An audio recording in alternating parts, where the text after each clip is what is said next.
के रूल्स क्या है। तो सबसे पहले पर्सनल अकाउंट कितने टाइप का होता है, अगर इसकी मैं बात करूं तो 3 टाइप के पर्सनल अकाउंट होते हैं। एक तो नेचुरल पर्सन होता है, प्राकृतिक अकाउंट यानी कि हम सब लोग जितने भी मानव हैं, जितने भी ह्यूमंस को जो इंडिकेट करते हैं। पर्सनल अकाउंट की खास बात और ध्यान रखिएगा, पर्सनल अकाउंट कब अफेक्टेड होगा, अगर किसी व्यक्ति से कुछ पैसा फ्यूचर में मिलने वाला है, यानी कुछ रिसीव करने वाले हैं या उसको कुछ देना पड़ेगा, तभी पर्सन का नाम आएगा। इसका एक छोटा सा एग्जांपल ले लेते हैं। ठीक है, आपके पड़ोस में कोई लाला जी की दुकान है, आप लाला जी की दुकान पे जाते हो और बोलते हो कि भैया मुझे जो है ना 10 रुपए का एक छोटा सा बिस्किट का पैकेट दे दीजिए, 10 रुपए का बिस्किट का पैकेट दे दीजिए। उसने बिस्किट का पैकेट उठाया, आपने 10 रुपए दिए और आप चले आए। क्या वो आपका नाम याद रखेगा? बिल्कुल नहीं रखेगा। लेकिन दूसरा केस अब लेके चलते हैं कि आप उस दुकान पे जाते हो और आप बोलते हो भैया मुझे एक 10 रुपए का बिस्किट का पैकेट दे दीजिए। उसने उठाया और आप चले आए, उसने आपको दिया और आप चले आए। वो बोलेगा अरे इधर आओ, कहाँ चले, पैसे कौन देगा?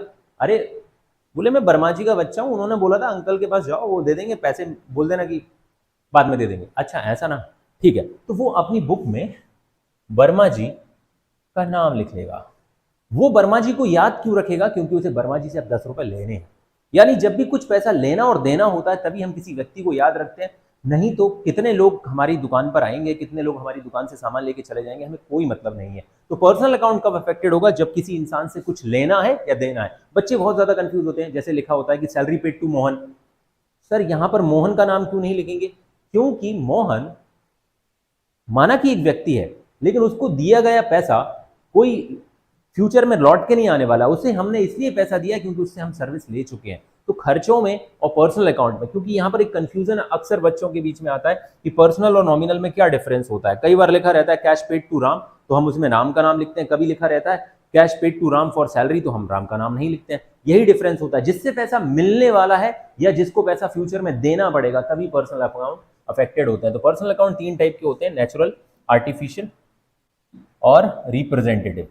रिप्रेजेंटेटिव कौन से होते हैं? रिप्रेजेंटेटिव अकाउंट वो होते हैं सारे के सारे जिनको जो किसी दूसरे व्यक्ति को रिप्रेजेंट कर रहे होते हैं। नाम से नहीं समझ में आएगा। जैसे capital account represent to owner, capital and drawing represent करते हैं ऑनर को। आउटस्टैंडिंग एक्सपेंसेस उस पर्सन को रिप्रेजेंट करते हैं जिसको पैसा देना बाकी है। प्रीपेड एक्सपेंसेस उस पर्सन को रिप्रेजेंट करता है जिसको हमने पैसा एडवांस में दे दिया है। वैसे एक्रूड इनकम और एडवांस इनकम भी उस व्यक्ति को रिप्रेजेंट करती है जिससे पैसा हमको या तो एडवांस में मिल गया है या फिर मिलना बाकी है। तो रिप्रेजेंटेटिव अकाउंट्स होते हैं। अब इनका रूल क्या कहता है? What is the rule of personal account? Rule क्या कहता है कि डेबिट द रिसीवर। जब किसी व्यक्ति ने हमसे कुछ रिसीव किया तो हम उसको डेबिट करेंगे। हम उसे या तो पहली बार उसको पे कर रहे हैं या हमको उसको फ्यूचर में जो पैसा देना था वो दिन आ गया है तब हम उसको पे कर रहे हैं। तो जब भी हमसे कोई व्यक्ति पैसा रिसीव करता है तो उसको हम उसका नाम लिखेंगे डेबिट द रिसीवर, जो हमसे बेनिफिट ले रहा है। अब डेबिट द रिसीवर का मतलब ये होगा कि सपोज करो मैंने राम को पैसे दिए पहली बार, तब भी राम डेबिट होगा। मैं पहले राम से कुछ खरीद चुका हूं और अब राम को मैं पैसे पे कर रहा हूं, यानी लाइबिलिटी को खत्म कर रहा हूं, तब भी मेरा पर्सनल अकाउंट आएगा। तो debit the receiver and credit the giver, जो हमको हु गिव्स द बेनिफिट, जो हमको बेनिफिट देगा उसको हम क्या करेंगे? क्रेडिट कर देंगे। तो credit the giver, debit the receiver, credit the giver. अब याद रखिएगा there are 3 types of personal account, natural, artificial and representative. Artificial में किसी कंपनी का नाम आ जाता है, किसी ऑर्गेनाइजेशन का नाम आ जाता है, ठीक है, किसी फर्म का नाम आ सकता है। फिर आते हैं रियल अकाउंट। रियल अकाउंट जिनको हिंदी में कहा जाता है वास्तविक खाते। क्या कहा जाता है? वास्तविक। वास्तविक खाते इनको 2 कैटेगरी में बांटा जाता है, टेंजिबल और इंटेंजिबल। ठीक है, वास्तविक खाते तभी अफेक्ट होंगे जब किसी चीज को, एसेट को, अगर हम इनको एसेट से रिलेटेड अकाउंट होते हैं सारे के सारे, जितने भी एसेट्स होते हैं उनसे रिलेटेड अकाउंट होता है। जब भी हम किसी एसेट्स को बिजनेस में लेकर आएंगे तब, और जब हमारे यहां से जाएगा तब रियल अकाउंट अफेक्ट होगा। इसीलिए इसका रूल है डेबिट व्हाट्स कम्स इन। जो चीज, जो एसेट हमारे बिजनेस में आ रही है तो डेबिट होगी और हमारे यहां से जा रही है तो क्रेडिट होगी। सपोज करिए आपने फर्नीचर परचेज किया, तो फर्नीचर आपके यहाँ आएगा, तो फर्नीचर आएगा चल के, ठीक है। तो फर्नीचर जब चल के आएगा या लेकर हम जब आएंगे तो हमारे बिजनेस में उसका स्वागत है, welcome, what's comes in debit, furniture आ रहा है तो फर्नीचर डेबिट। लेकिन साथ ही साथ अगर आपने कैश भी पे किया है तो कैश आपके यहाँ से चला जाएगा। तो व्हाट्स गोज आउट, आपके पास से क्या जा रहा है? कैश जा रहा है। और आ क्या रहा है? आपके यहाँ पर फर्नीचर आ रहा है, तो फर्नीचर को आप क्या करोगे? डेबिट, और कैश को क्या कर दोगे? क्रेडिट। तो ये है रियल अकाउंट, यानी कि वास्तविक खाते। जो आने वाली चीज है उसको डेबिट करेंगे, जो जाने वाली चीज है उसको क्रेडिट कर देंगे। इसके बाद तीसरा हमारा होता है नॉमिनल अकाउंट, जिसको बोलते हैं टेम्परेरी अकाउंट, या हिंदी में बोला जाता है नाम मात्र के खाते। ठीक है, नाम मात्र के खाते यानी नॉमिनल अकाउंट्स, इनको नाम मात्र या नॉमिनल क्यों कहा जाता है?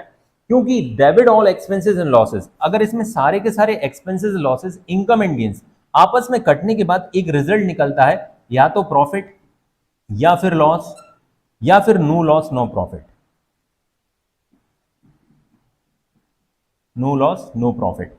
अगर प्रॉफिट निकलता है तो कैपिटल में ऐड हो जाता है, लॉस निकलता है तो कैपिटल से माइनस हो जाता है, नो लॉस नो प्रॉफिट का कुछ होगा ही नहीं, इसलिए इनको नाम मात्र खाते कहा जाता है। At the end of the year या end of the half year, quarterly, जब भी हमारा बुक्स ऑफ अकाउंट क्लोज होंगे, तब हम सारे नॉमिनल अकाउंट्स को आपस में एडजस्ट कर देते हैं, सारी इनकम एंड गेन से एक्सपेंसेस एंड लॉसेस को माइनस कर लिया जाता है, और जो रिजल्ट निकलता है वो प्रॉफिट लॉस या जो भी नो लॉस नो प्रॉफिट निकलता है, इसीलिए इनको नाम मात्र के खाते कहा जाता है।